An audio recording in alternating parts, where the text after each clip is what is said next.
And the first thing that I want to talk about is I want to talk about what my thoughts are going to be on the defense for this season. And this is more of the defense as a whole. This is more of how well I think the defense was in year one under Kane Wommack, some things that I would like to see done a little better, some things I think he did really, really well last season. Obviously, he had some injuries. He had, it was a new defense with a completely new scheme from what they were recruited for under Nick Saban. So it was a completely different mindset.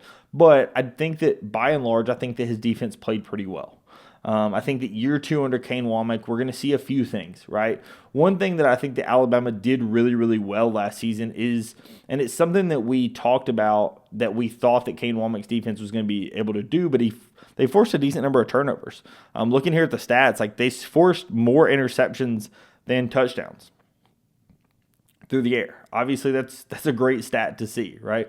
When you're picking off the ball more times and they're scoring on you, that's obviously a really, really good thing. When you're looking at fumbles, it looks like we ended up getting 11 fumbles last season. That's a really, really good thing as well.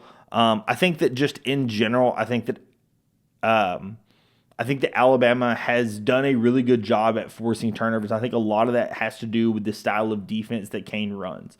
I think that also has to do with the fact that we've had some safeties here last season that did a really good job, especially, and we're going to talk about some of them later in the show, but some guys like Bray Hubbard that stepped up when Keon Sabb got hurt, or you had some young guys with Xavier Brown that picked off some passes, right? You have multiple guys that I think have done a really good job at stepping into those roles. I think they're going to be able to play bigger roles this season. I expect them to play much bigger roles, obviously, with Malachi Moore gone and with some additional, time under their belt in Kane Wommack's defense. So I do think that I expect a big season upcoming.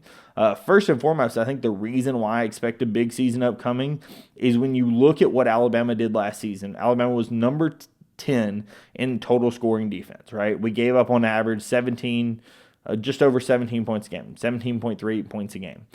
That number, when you think about what Ryan Grubb and Kalen DeBoer should be able to put together on offense, 17 points a game, you should be able to win just about every game at 17 points a game, right? Last season, the games that Alabama lost, they put up 17, right? So that one was on the offense. Because we only gave up 24 the defense gave up 24 against Tennessee. The defense gave up 24 against Oklahoma. But again, that included some pick sixes, so I really wouldn't call that on the defense. And then in the Michigan game, we gave up 19 and lost that game as well. The only game that we lost that I would truly look at was the defense's fault was the Vanderbilt game. The Vanderbilt game was absolutely on the defense. We did not have the ability to get the ball back to the offense. Now, did Jalen throw an interception that got us off schedule? Sure. But that was not the reason that we lost that Vanderbilt game. The reason we lost that Vanderbilt game is the defense could not get off the field, right? I think that something definitely changed after that game in the South Carolina game because I thought the defense played really well against Tennessee. Obviously pitched a shutout against Missouri, looked phenomenal against LSU. Looked fine against Oklahoma. Obviously, wasn't the best game, but the defense looked fine. I thought that in general, the defense really came into its own after that Vanderbilt and South Carolina game. I think that the defense, they found something that was working, and I think that was a big thing that happened when you're talking about the defense. The other thing that I think gives us a lot of hope for next season is we're returning 69% of our defensive production from last season, including 8 starters from the defense, right? So when you think about some of the big starters and the way Alabama's returning, we returned 14 total guys from last season that started. 8 are on defense, 6 are on offense. We have about 10% more returning production on the defensive side of the field as compared to we do on the offense, right? Both are really good. We're top 30 in the S&P Plus for returning production. Bill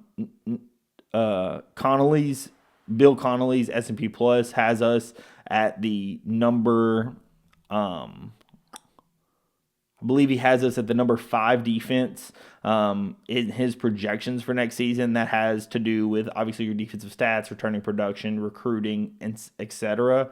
So when you think about what our defense should be next season and should be able to be next season, it's going to be a really, really good unit. I think a lot of that has to do with, it's something we talked about around the NFL draft time. Alabama had some guys that, could have been probably maybe day 2, possibly day 3 guys that instead of entering their name in the NFL draft, they decided to go ahead and come back to school. You have guys like Damani Jackson, guys like Tim Keenan, LT Overton.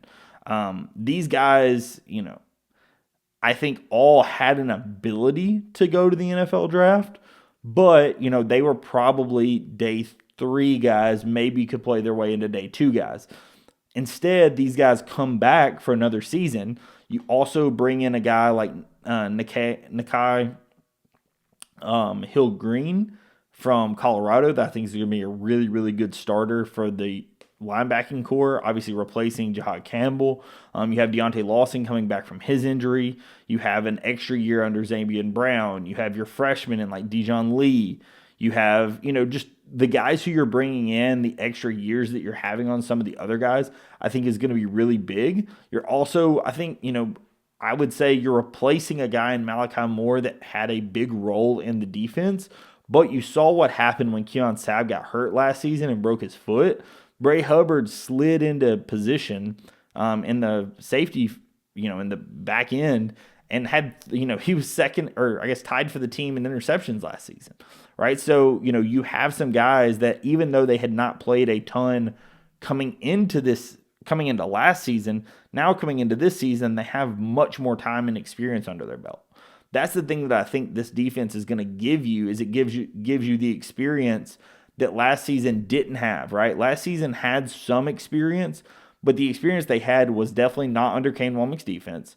And some of the experience they had when you had some of the injuries, whether it was injuries, where you had a guy like Keon Sabb coming in, obviously for, his first season, even with Alabama in general. You had a guy like Zabian Brown that was a freshman. You had, Damani Jackson coming over from USC. You have all these guys that had solid potential and you knew could be good players, but you were just unsure on exactly what they were going to look like moving forward. And I think that now you have these guys actually in the system for an entire season, and you have these guys that have played some serious minutes, even in a standpoint of a Bray Hubbard, right? He's somebody that would be slid into a starting role this year, but if Keon Sabb doesn't get hurt, he wouldn't have had the minutes he had last season. But instead, Keon Sabb gets hurt. He slides into the role that he had. He's played massive minutes. He started multiple games in SEC play.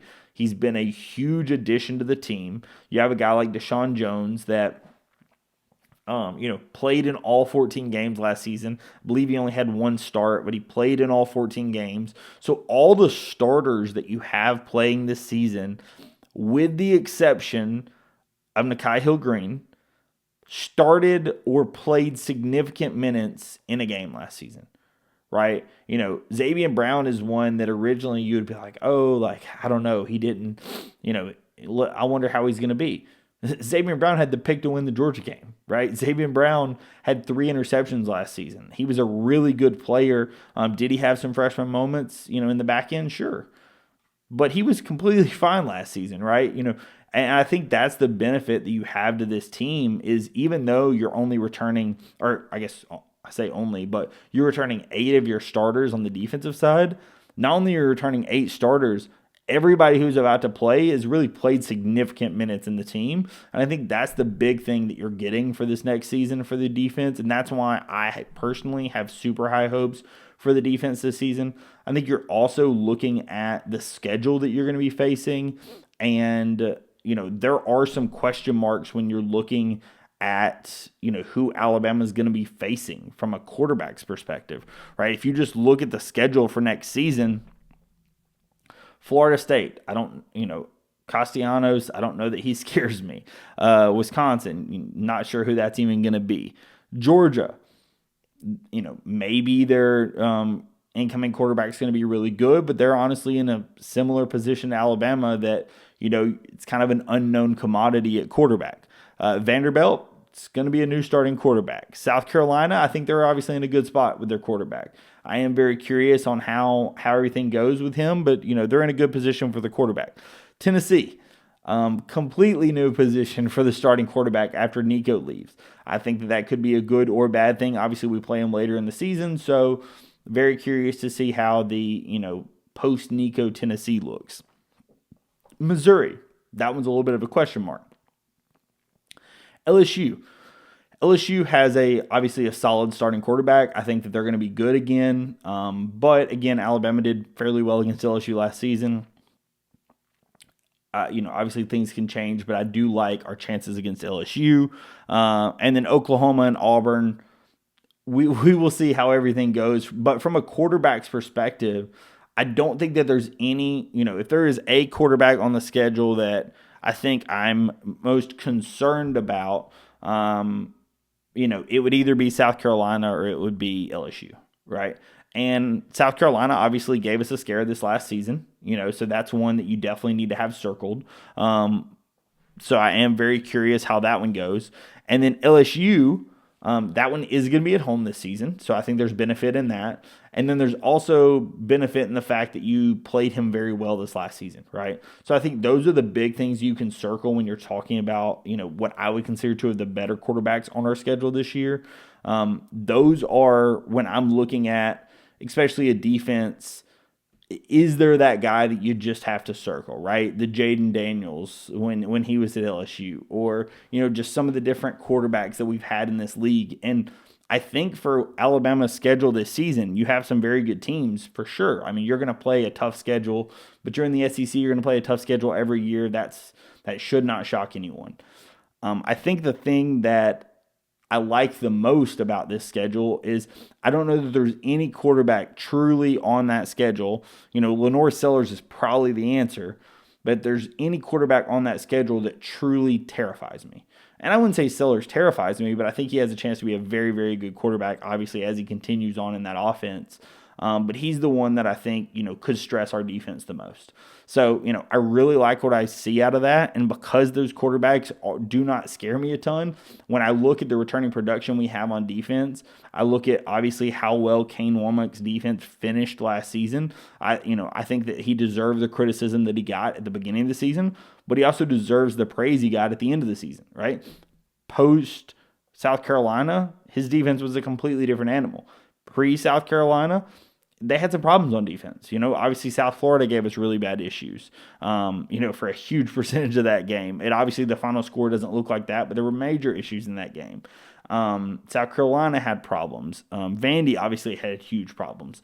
And so I think that's the question when you're looking at, what is his defense going to be in year two? I think that's what you have to look at. And because of the quarterback situation and obviously how well his defense finished out last season, I'm super hopeful for what I'm going to get out of year two in Kane Wommack's defense.